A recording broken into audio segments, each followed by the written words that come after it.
Stocks versus ETFs.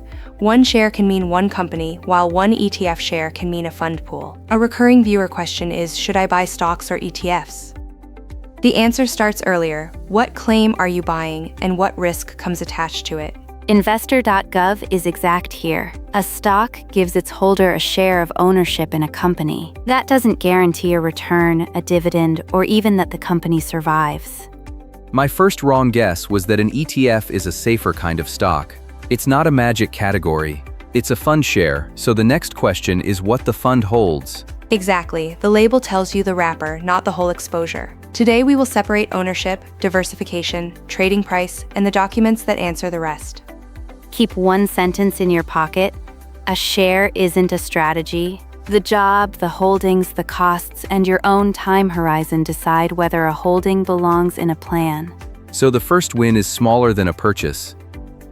I should be able to say, in plain language, what sits behind the share before I place an order. A useful distinction is ownership versus outcome. Ownership tells you what legal or economic claim the share represents. Outcome depends on the business, the fund's holdings, the price paid, costs, and what happens later. Those are separate questions, and collapsing them is how a label becomes a sales pitch. That's a relief, honestly. I don't have to solve the market before I can learn the product. I can start by reading what I would actually hold and by admitting when I have not understood it yet. Finrear, keep the next question simple. What does this share represent, and what could make it hurt the goal? That is enough to begin reading with purpose. One thing before the next part, and then we move right on. If any of this is clicking, tap that like, hit subscribe, and ring the bell for the next one. It takes a second, it costs nothing, and it helps more than you would think.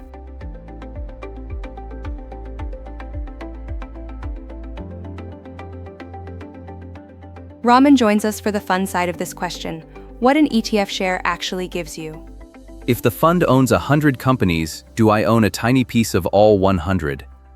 Or am I only buying a trading symbol? You own an interest in the investment pool. The second describes registered ETFs as pooled vehicles that can invest in stocks, bonds, or other assets. The exact holdings and strategy are the part to inspect.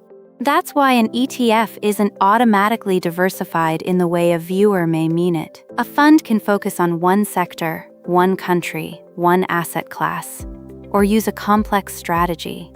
For the record, the second's bulletin also says newer ETFs can be actively managed and can pursue a specified objective.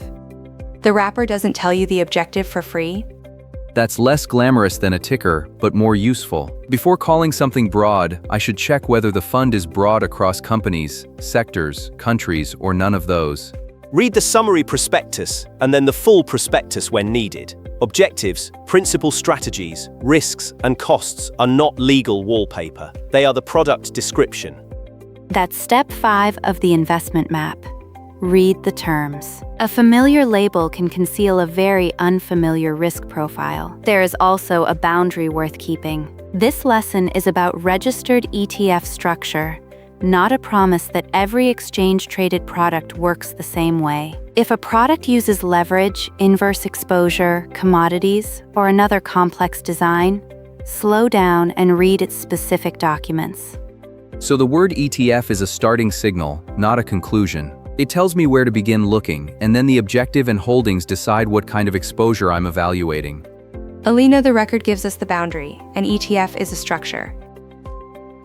The prospectus tells the viewer what that structure is being used to hold and how it is meant to behave.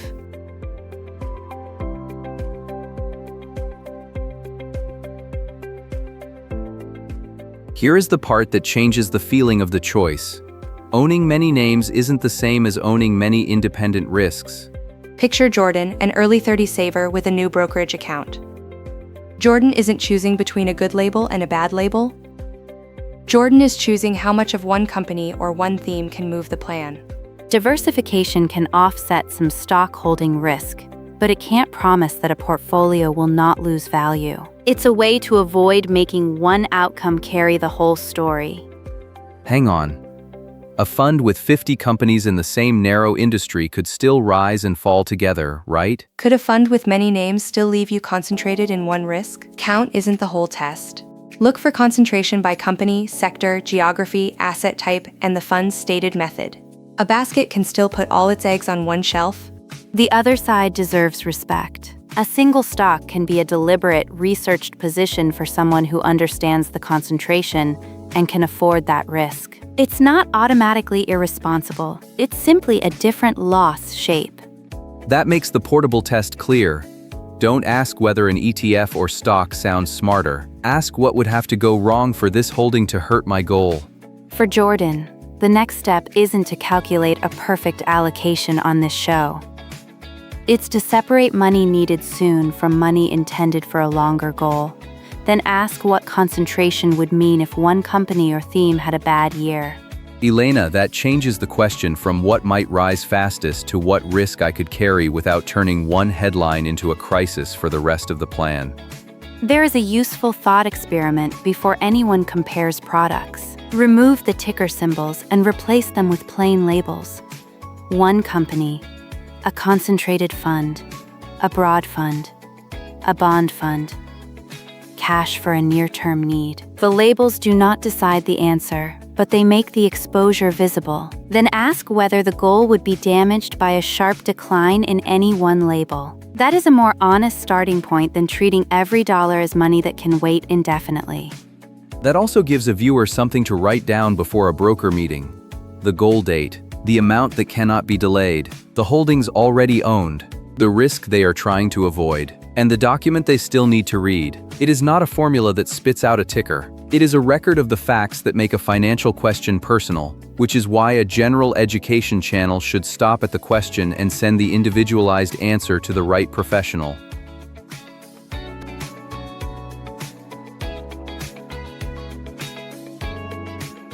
Raman is still with us because this is the number that makes an ETF look more mysterious than its NAV. Net asset value means total assets minus total liabilities. Per share NAV divides that amount by shares outstanding. It's a fund value calculation, not a prophecy. My read is that an ETF can trade at a market price while the fund also has an NAV, so two numbers can be real at the same time. Correct. Second's guidance says ETF shares trade on an exchange at market prices that may or may not equal NAV. A premium or discount is the gap between those ideas, not a shortcut to calling the fund cheap or expensive. The document is unusually useful here. Historical premiums and discounts can be found in a fund's prospectus or on its website. That's a checkable fact, not a vibe from a chart. And this is where I would slow down the word cheap.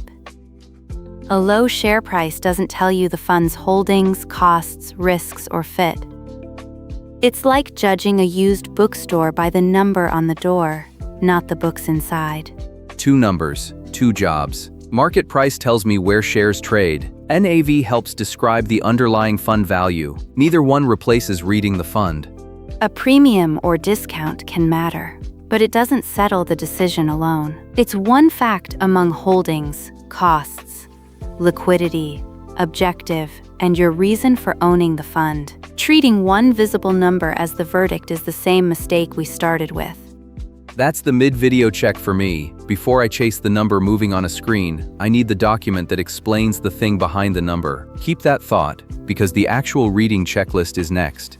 Fenrir, the source check matters here. Market price and NAV describe different things. Neither one is a personal instruction to buy, sell, or wait.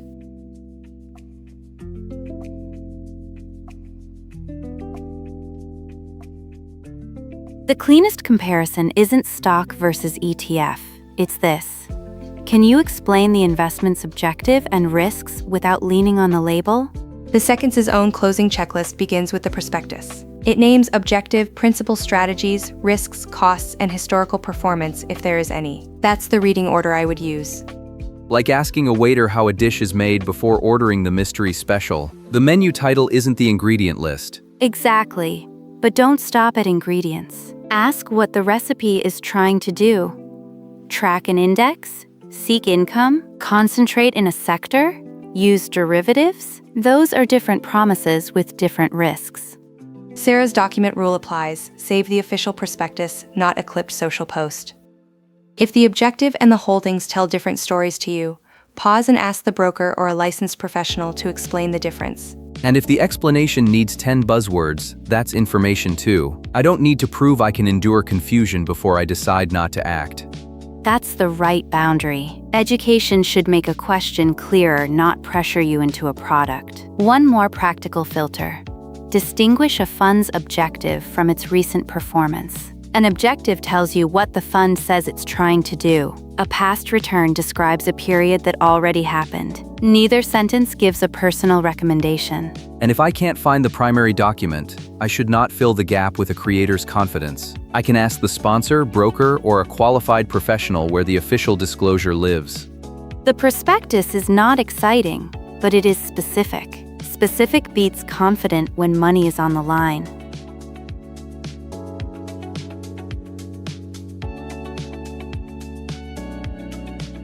The practical payoff isn't a pick.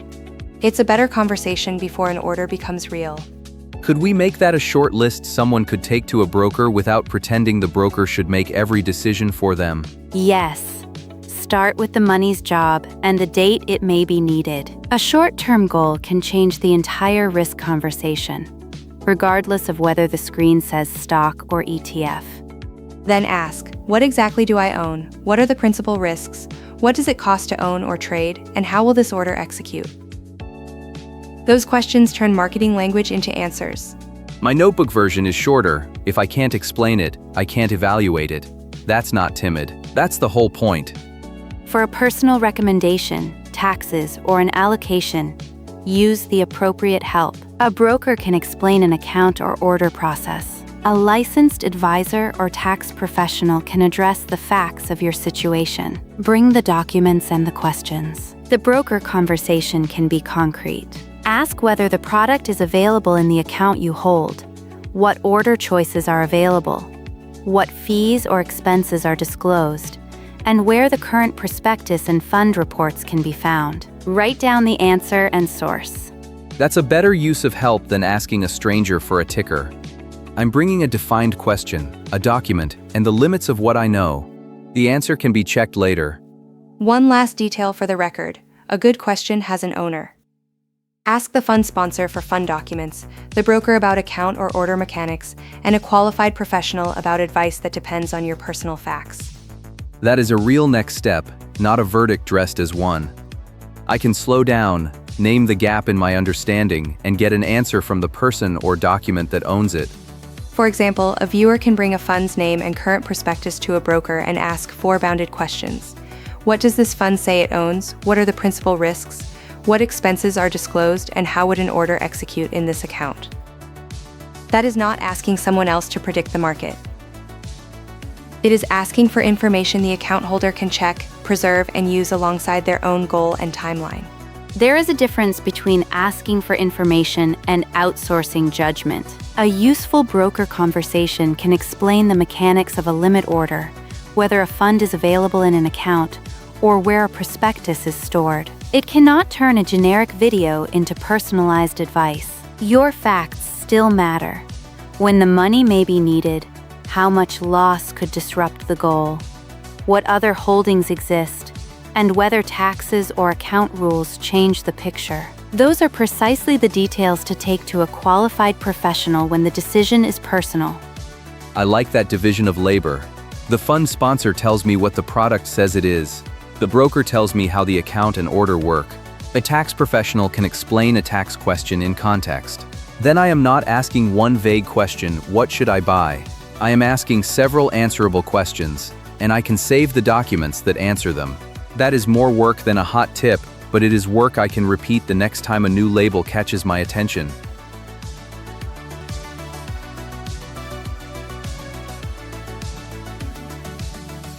Raman, let us close the loop with the one question that makes every earlier question useful. Ask what the share represents, then inspect what can make it lose value. A company claim and a fund pool interest are different starting points, and neither one removes the work of understanding risk. That also settles my original false binary. I don't need a universal winner. I need to know whether the exposure matches the purpose of this money. That's the verdict. An ETF may fit someone seeking a particular kind of pooled exposure. An individual stock may fit someone intentionally accepting company-specific concentration. The document, the risk, and the goal decide more than the label. Before you act, read the terms and ask the person serving you to explain what remains unclear. A share is a claim, not a verdict. Your job is to understand the claim. And thank you, Raman, for keeping the product label from doing the thinking for us. The next episode takes the same discipline into a harder emotional question. What changes when a viewer tries to wait for the perfect market moment? The useful tool will still be a process, not a prediction.